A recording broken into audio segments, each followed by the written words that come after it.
Welcome to today's Seidokan Saturday. So, the next techniques that we're going to work on for our 7th Kyu, blue belt with a stripe, are putting together combinations of kick and punch. Now, we've already done this starting at white belt. I'll have the kids walk down the dojo, punch, kick. They've already sort of done that, okay?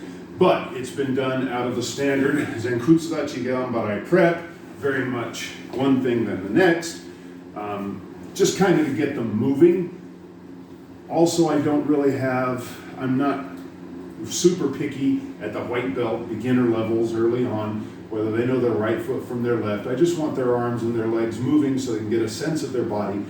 At this point, obviously, we're looking for a little bit more. So we'll work them both in static position and then in standard karate, martial, militaristic, if you will, moving up and down the dojo, possibly even switching directions, which we do in kata. And again, we've already done combinations in kata from Seisan early on. We've got block, kick, punch, right? So we've already done sequences of movements.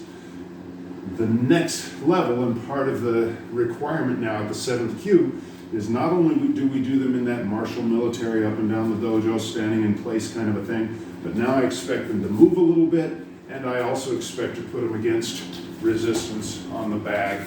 So the expectation, even though the technique may not be brand new or novel, the expectation is a little bit higher, okay? So our first two techniques are based on closing the gap, okay? Now this is a concept we don't talk about a great deal.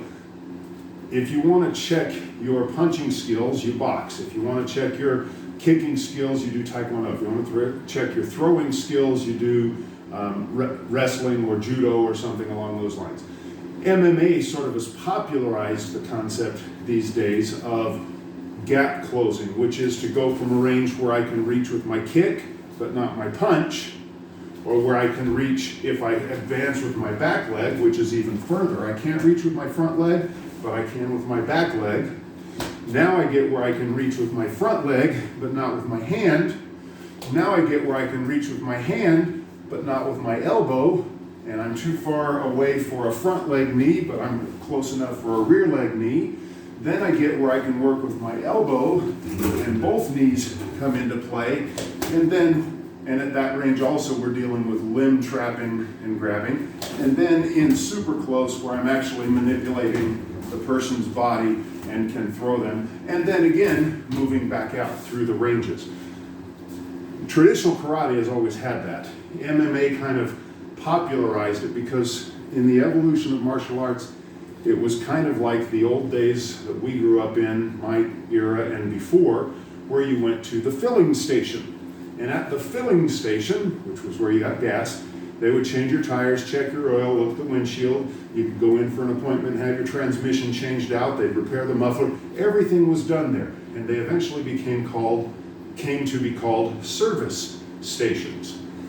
Well, as we got more modern, people didn't want to have to wait for the guy to come out of the gas station office and come out and pump your gas. So we have self-service. So now you can just drive up, get your own gas. But you can't go to your corner 7-Eleven, pump your gas, and then change your oil right there. You have to go to the Midas to get your muffler. You have to go to the Jiffy Lube to get your oil. And everything became segmented. Well, the same thing happened in martial arts. When karate came from Okinawa to Japan, boy, I'm getting into history here. Sorry, I'll try and shorten this up. When it went to Japan, Japan already had throwing and weapons. So they turned it primarily into boxing, and then the kicks came in later, added from savate, from the French savate, and you can actually see the history of that on other YouTubes. But it became sort of a segmented art where it was just punch and kick karate, as opposed to the Okinawan version, which had the throws and the joint locks and the grappling. And Japan already had sumo, and Okinawa had its version of sumo as well, but it was a more integrated approach to the combat sport. So, long story, already long, can't make it short, too late for that, but we started to segment what we interpreted as martial arts. But in Okinawan karate, we very much want to work knowing what this range where I can reach, I can see from here that I can reach with my back leg and hit the back, but not my front. I can then judge my distance, where now I can reach with the front foot, but not my hand. Now I can judge my distance, where I can reach with my hand, but not my elbow. And if my front hand, if both hands can reach, I know my rear knee can reach, but not my front one, without some additional footwork and adjustment. So we learn to move in and out of those ranges. All right, so that was long, sorry. Front kick, front punch. My Gedi, oizuki is the first technique. Now we can practice it standing in place. It's not technically an oizuki, but basically we learn to throw the kick and the punch from the same side. Kick and punch from the same side. Then we take it into our moving practice, where we start with our front stance low block. My Gedi, oizuki, stepping forward punch. My Gedi, oizuki, okay? And we drill that. So that's the next technique, okay? My Gedi, oizuki, front kick, front punch, coming from the standard karate approach. Okay, and then we would mawate, turn and go back. The second is front kick and reverse punch. So again, if I'm taking it from just the static yoi posture, or perhaps from kibarachi, I would kick with one foot, punch with the opposite hand. Kick with one foot, punch with the opposite hand. Now we put that into movement, and it's My Gedi, Yakuza, front kick, reverse punch. Again, with our preparation, I set the opposite hand. This actually is useful because I can then see if I'm kicking on line with my punch. So my punch is here, my kick goes on that same line. Front kick, reverse punch, and then turn and go back. So that's the standard, that's the basic. Next, we want to put it more into how we would use in kumite, or free fighting, or self-defense. In self-defense, I'm not going to get static. I may have to move. I may have knocked his punch out of the way. He may have grabbed me and I've cleared from the grab. So I'm in a more mobile posture, okay? So from there, in the fighting position, would be kick, punch, and I would return to the guard. Kick, punch, and I would return to the guard. The timing of the punch. Some people stop, then punch. That's all arm and perhaps a little hip rotation. Ideally, I'm going to kick, punch, it's punch hit. So I'm stomping on purpose. Don't stomp, that's a bad habit. I want to hit slightly before my foot hits the ground, so my body falling contributes to the power of the punch. Okay, that's a whole separate topic that we can get into in depth later. If anyone's interested, let me know. But for the basic, from our fighting position, more of a free fighting, we can start with a little bounce on the toes. We can do it tournament style, which I hate, but you know. But I want my hands on guard. I want to be loose in my knees, ready to move. My Gedi, oizuki. My Gedi, oizuki. Then we take the same thing with the reverse punch.